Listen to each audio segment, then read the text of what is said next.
Every single morning, the K-9 named Hank walked to the far end of the training facility, sat down, and just stared at the same concrete wall. Didn't bark, didn't growl, just stared. Like he was waiting for something or someone. At first, everyone joked about it until the day they finally tore that wall down. And what they found buried behind it shut the entire precinct down for 2 weeks. Before we show you what they uncovered and why this one dog knew something nobody else did, hit that like button, subscribe with the notifications on, and drop a comment below telling us where you're watching from today. Now, without further ado, let's get into it. It started as nothing, really. Just a glance. Hell, not even that. More like a pause.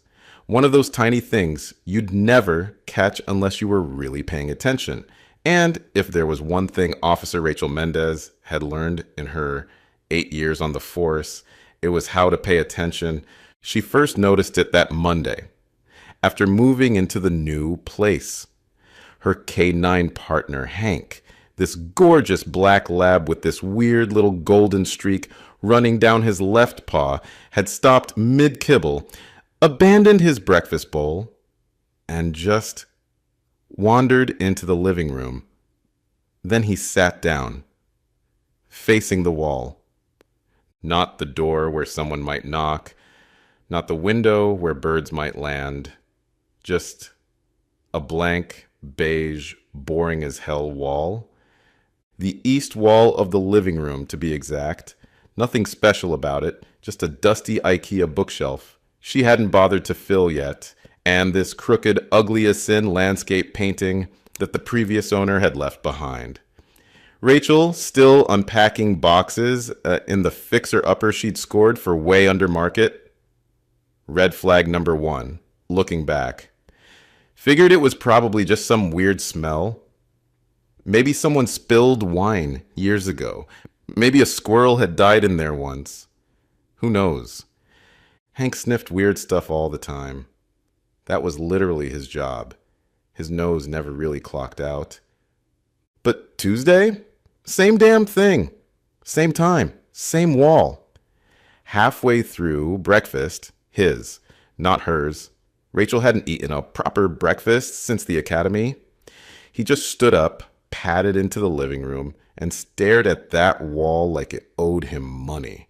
By Wednesday, it wasn't just a casual look anymore. This was full-on, laser-focused attention.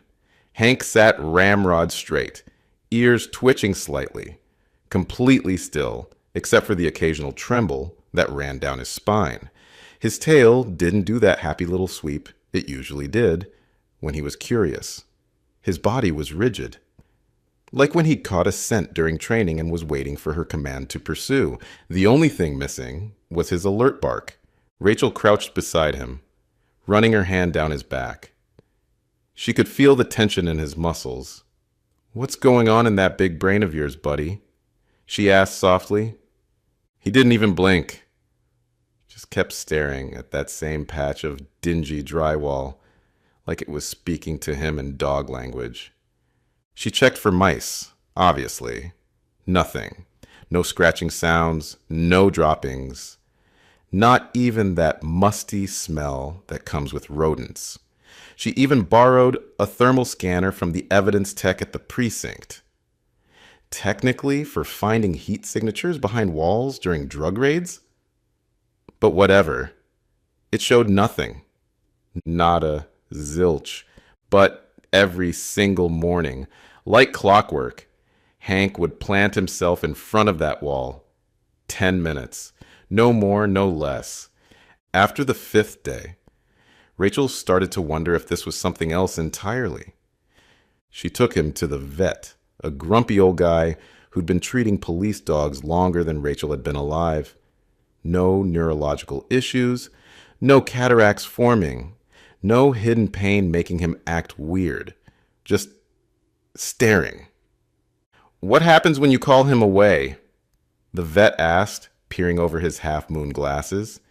"He listens," Rachel replied, scratching behind Hank's ear, but he keeps looking back, like he's torn between obeying me and, I don't know, obeying something else. The vet shrugged those bony shoulders of his. Dogs fixate sometimes, especially working dogs. Might be something he's remembering. They're not as simple as people think. That night, Rachel sat cross-legged on the hardwood floor beside Hank, staring at the wall with him. Her back ached from a 10-hour shift, and her coffee had gone cold beside her. But damned if she wasn't going to figure this out. "What is it, buddy?" she asked aloud, feeling only slightly stupid for having a one-sided conversation with a wall. "What are you seeing that I'm not?" She started knocking, gently at first, then more methodically, moving inch by inch across the surface, listening for, hell, she didn't know what exactly, just something different. And there it was, a spot near the floorboard that sounded off. Not the hollow tap of normal drywall, more like a dull thud, like something was wedged between the studs, dampening the sound. She marked it with a piece of blue painter's tape, then sat back on her heels. Part of her didn't want to start tearing apart her walls over what might just be a weird piece of insulation. The rational, adult part of her brain, the part that had just signed a 30-year mortgage, said to ignore it. But then there was that look on Hank's face, that focus, that certainty.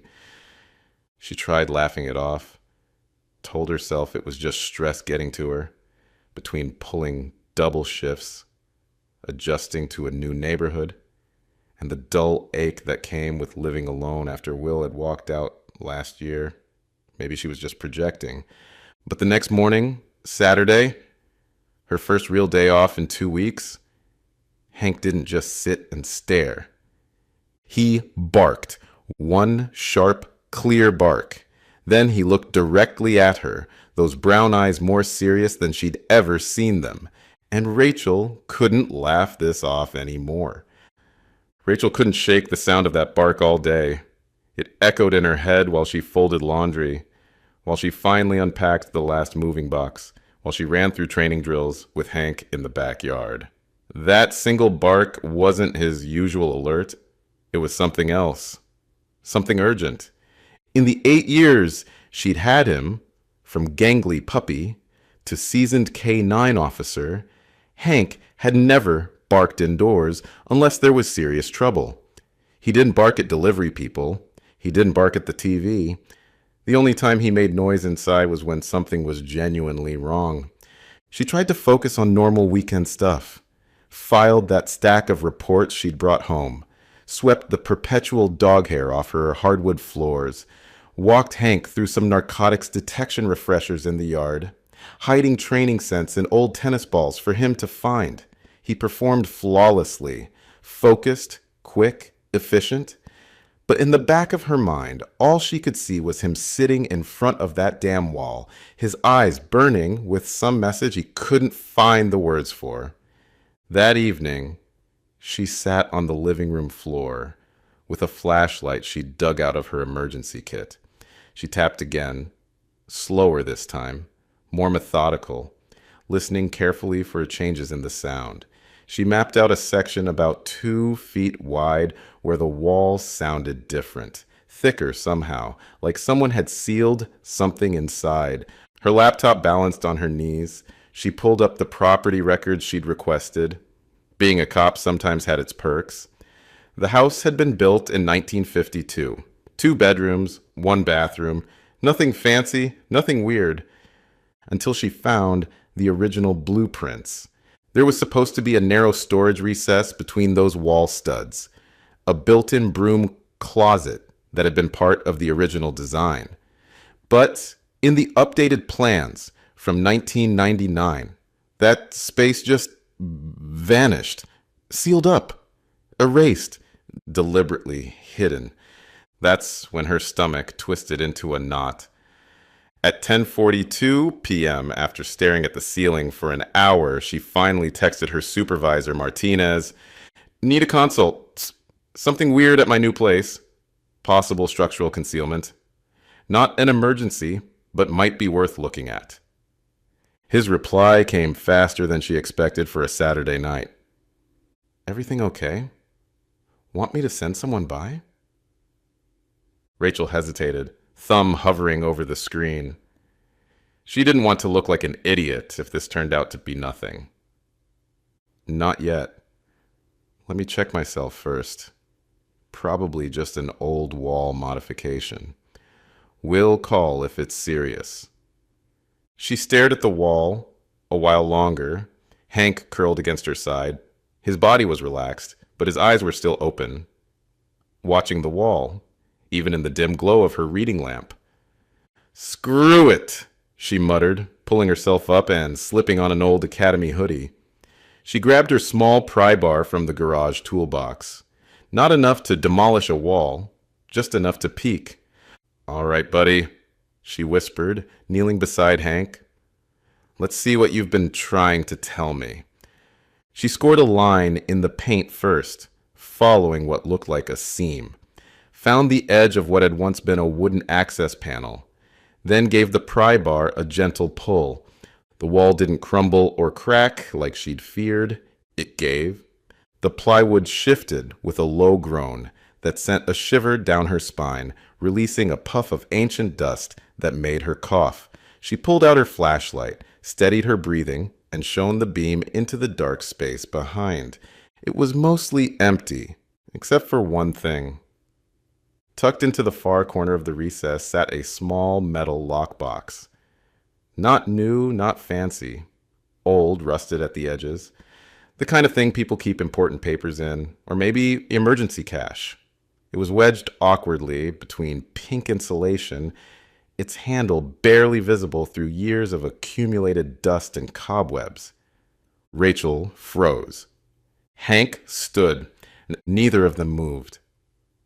Rachel forced herself to take a slow breath, then leaned forward and carefully pulled the box free. It was heavier than it looked, cold to the touch even through her gloves. Something inside shifted, with a soft metallic sound when she tilted it. She turned to look at Hank. He stared at the box, then back at her. No tail wag, no bark, just that intense, unblinking gaze that seemed to say, "This is what I've been waiting for." Whatever this was, it wasn't over. It was just beginning. The metal box sat on Rachel's kitchen table like some kind of warning. Old, battered, with streaks of rust creeping out from the hinges, it felt unnaturally cold, like it had absorbed decades of darkness while waiting for someone to find it. She didn't touch it at first, just circled the table slowly.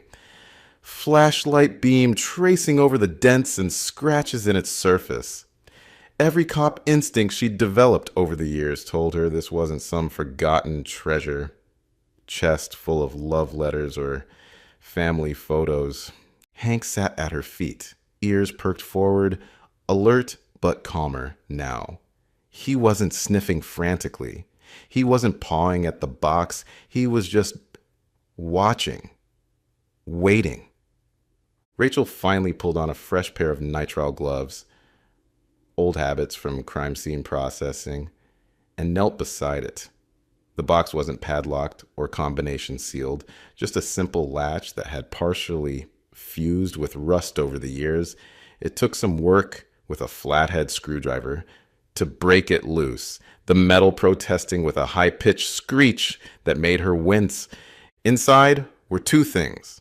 The first was a worn manila envelope, thick with paper, corners curled with age and exposure to moisture. The second was a child's drawing, faded crayon scribbles on yellowing construction paper, a stick figure holding hands with a dog, a lopsided sun in the corner, a house with smoke curling from the chimney, and in wobbly, uncertain letters, "Me and Gus." Rachel stared at it longer than she meant to, something twisting in her chest. The envelope came next. What she found inside made her blood run cold.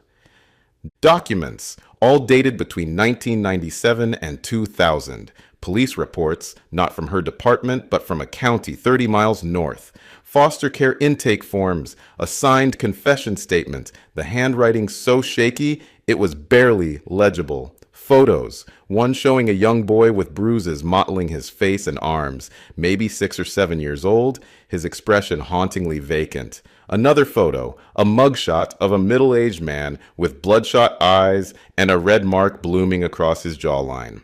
Handwritten case notes from someone identified as a child welfare worker. A name, Marcus Lowell, circled multiple times in angry red ink. Another name, Jude, scribbled on a yellow post-it beside the word witness. Rachel flipped through the papers faster now, her heart hammering. It read like a case file that had somehow never made it into official records. Child abuse, severe neglect, emergency removal order. But the documentation ended abruptly without resolution. No court judgment, no placement record, no follow-up. The last document was a hastily written note on lined notebook paper. If you're reading this, something went wrong. Gus always knew. Trust him. Gus. Rachel glanced back at the child's drawing.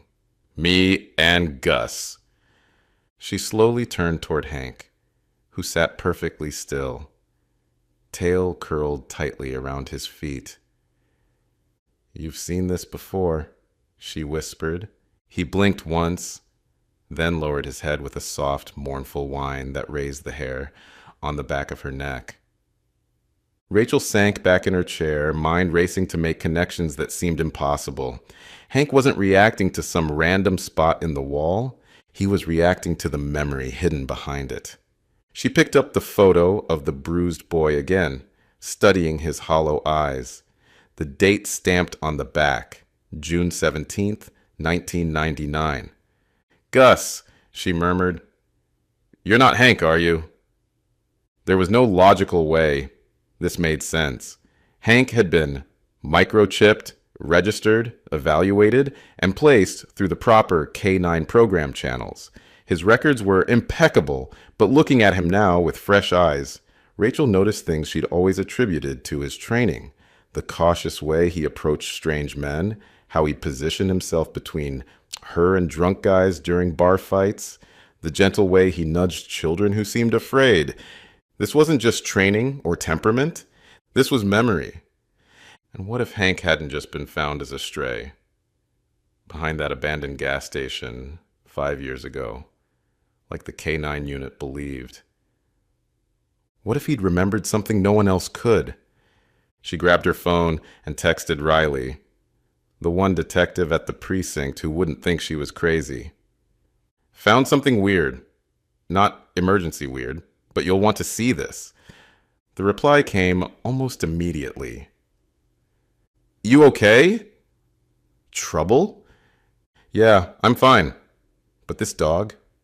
I think he's carrying someone else's secrets. She set the phone down and ran her hands over her face, suddenly exhausted. Hank rested his chin on her knee, his eyes never leaving hers. You remembered what everyone else forgot, she said softly, running her fingers through the fur between his ears. And you waited for someone to care enough to look. Hank didn't move, just stayed with her as the kitchen clock ticked past midnight. The box of forgotten horrors opened between them.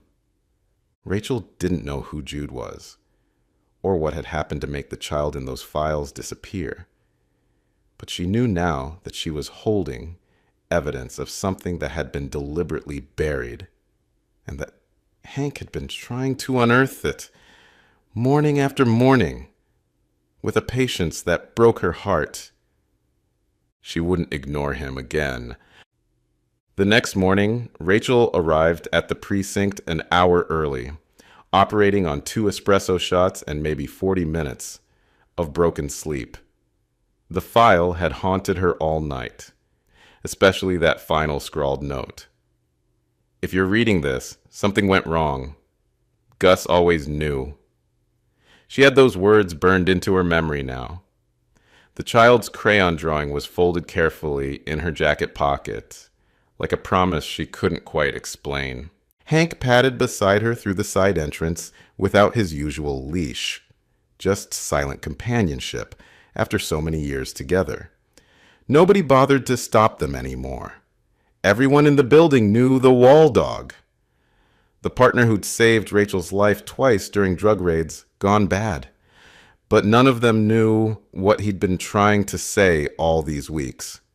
Detective Riley was already at her desk, halfway through a blueberry muffin and scrolling through case files with reading glasses perched on the end of her nose. She looked up when Rachel walked in, eyebrow raised, in that way that meant she was intrigued but skeptical. "So," she said, brushing crumbs from her blazer, "you want to explain why your not-so-little friend was tunneling through drywall last night?" Rachel didn't bother with small talk. She just laid the battered manila envelope on Riley's cluttered desk. This was sealed into the wall behind the spot Hank kept staring at. I think he remembered it somehow. Or at least remembered the scent of it. There's no other explanation. Riley flipped the envelope open, and her expression changed almost instantly. Professional curiosity hardening into concern as she scanned the documents. Is this authentic? Every page looks genuine to me. Photos have the right paper age. Caseworkers' notes are consistent with protocols from that era. The signature on the confession form matches other documents. Marcus Lowell's the abuser. Child's name is Jude, no last name listed. All from 1997 to 2000. Riley paused at the photograph of the bruised boy, her mouth tightening. Why wasn't this entered into the system? These kinds of records don't just vanish. I think someone wanted it buried, Rachel said quietly. And if they went to these lengths, maybe they had help. The kind of help that can make evidence disappear when it's inconvenient. Riley nodded grimly, understanding immediately. They'd both seen cases like this before, where money or connections made justice evaporate. So this isn't just a cold abuse case, it's potentially corruption. Rachel tapped the mugshot of Lowell. He pled guilty, according to these papers. Signed statements right there. But all the follow-up documentation is missing. No record of what happened to Jude afterward. No court docket numbers. And here's the kicker. Marcus Lowell's last known address. The previous owner of my house. You think the boy lived there? I think he might have died there, Rachel said, the words heavy in her mouth. Or maybe he escaped. Either way, Hank or Gus, whatever his name used to be, never left that spot. He stared at that wall every morning for weeks, until someone finally listened. Riley looked up, eyebrows drawn together. You seriously believe it's the same dog? After all these years? Rachel exhaled slowly. I think Gus was who Hank used to be. I think he waited all this time for someone like me to show up, and now he's trying to tell us what really happened. Riley didn't laugh or dismiss the theory. She'd worked too many strange cases to rule anything out completely. She just studied Hank for a long moment, taking in his calm, watchful demeanor. Let's run this through forensics, she said finally, tapping the envelope, and contact records.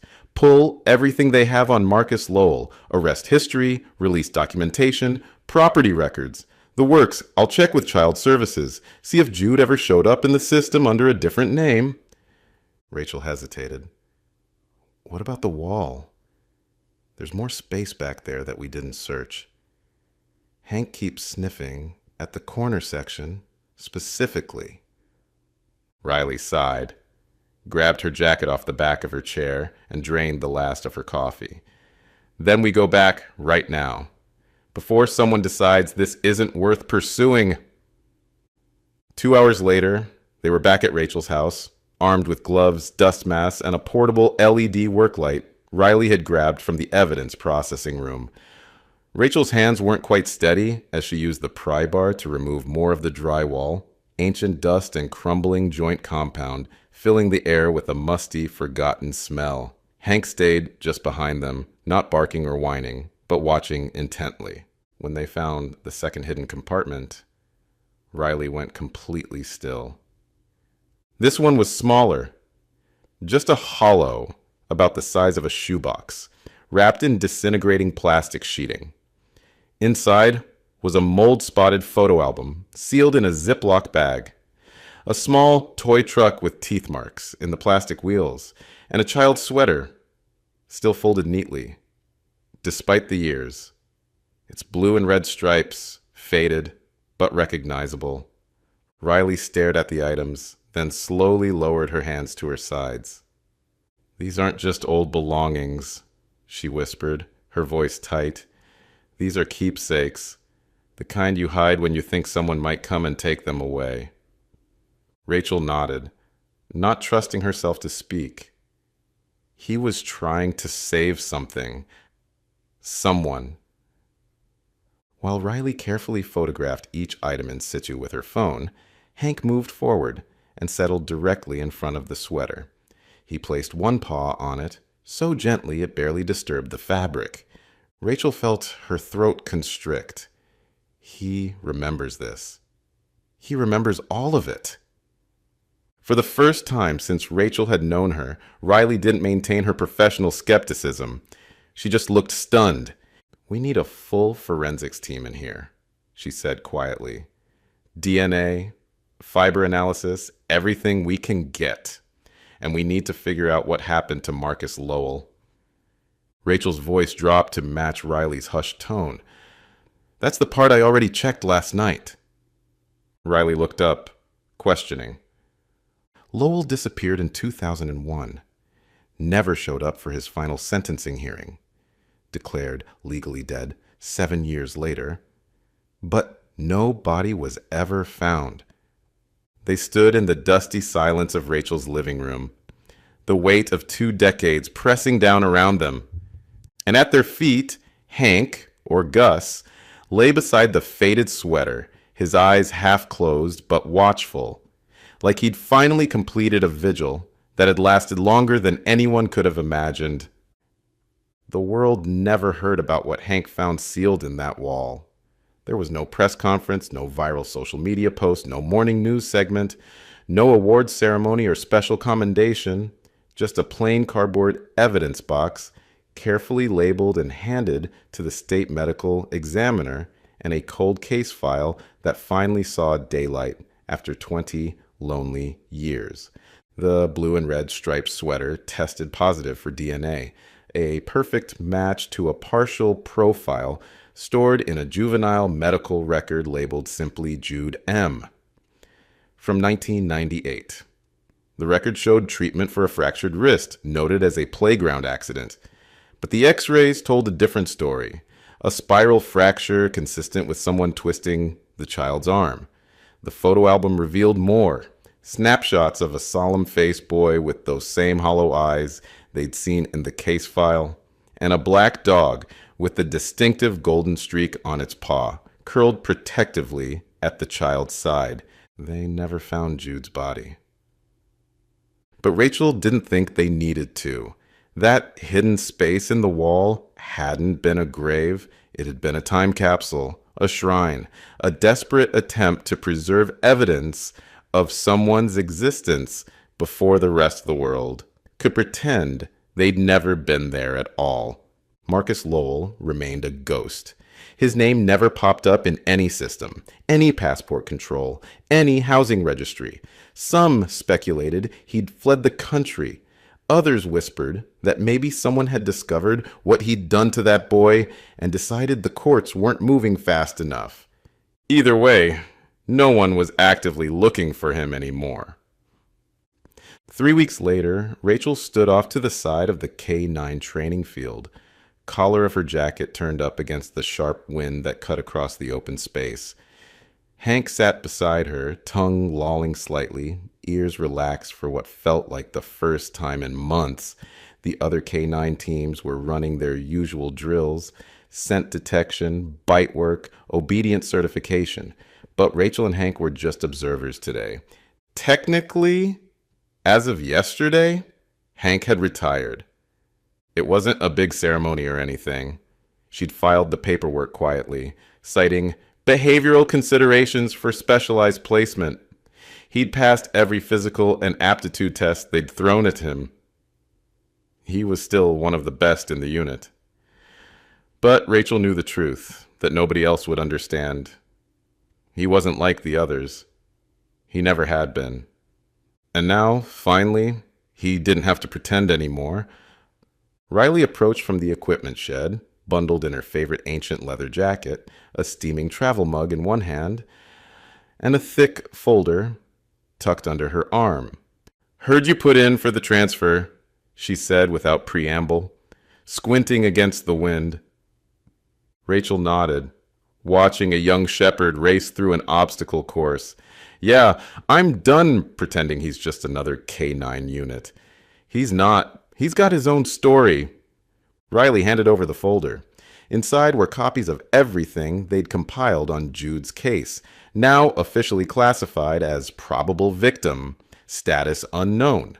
Rachel flipped through the latest documentation, stopping at a single line highlighted in yellow. Investigation reopened based on evidence recovery initiated by animal behavior alerts. No credible human witness testimony available. Riley watched her read it. "They mean he solved it," she said simply.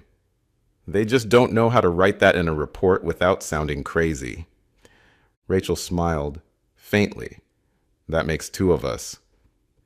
They stood in companionable silence, watching the younger handlers work with their eager, by-the-book partners. Young labs racing after tennis balls laced with training sense, Malinois bristling at the sight of bite sleeves, commands and rewards and checklists, and Hank stretched out at Rachel's feet, like none of it had anything to do with him anymore. "Taking him home for good?" Riley asked, though she clearly knew the answer. Rachel looked down at the dog who'd changed everything. "He chose me before I even knew why. I'm just making it official." "Good," Riley said, nodding once. "He deserves that much." They shared a look that didn't need more words, not after everything they'd uncovered together. That night, for the first time, Rachel let Hank on the couch without even a token protest. He settled in beside her, head resting against her leg, eyes half closed in contentment. On the coffee table sat the only thing she'd kept from the wall. That child's crayon, drawing in its protective sleeve. It showed a little boy, a house, and a dog with a golden paw. In the corner, in those unsteady block letters, was a single name. U.S. Rachel looked down at the sleeping dog pressed against her side. "Whatever your name was back then," she whispered, fingers gently stroking the golden streak on his paw. "You never gave up, did you?" He didn't stir, just let out one deep, contented sigh. And for the first time in his life, however long it had really been, he didn't need to keep watch anymore. He was home. Have you ever seen a dog act strange? Like they were trying to tell you something no one else could see? Maybe pacing in front of a door right before someone showed up, or staring into a corner where nothing seemed to be. What would you have done if your dog kept focusing on the same spot day after day? Would you have written it off as nothing, or would you have torn down a wall to find out? And here's the real question. Do you believe animals carry memories that humans try to forget? Drop your thoughts in the comments. I read every single one, and I'd love to hear your stories about the unexplainable things your pets have done. If this story hit you in the feels, hit that like button. It helps our channel reach more people who believe in the quiet heroism of animals just trying to be heard. Make sure you're subscribed with notifications turned on. We share powerful canine stories every week, and trust me, you don't want to miss what's coming next. And if you know someone who still thinks dogs are just animals, share this with them. Because sometimes the ones who can't speak are the ones who remember the loudest. 2 more incredible K9 stories are appearing on your screen right now. Click either one to watch next, and I'll catch you tomorrow with another story that might just leave you speechless. Stay safe out there, folks. And maybe listen a little closer to what your dog is trying to tell you.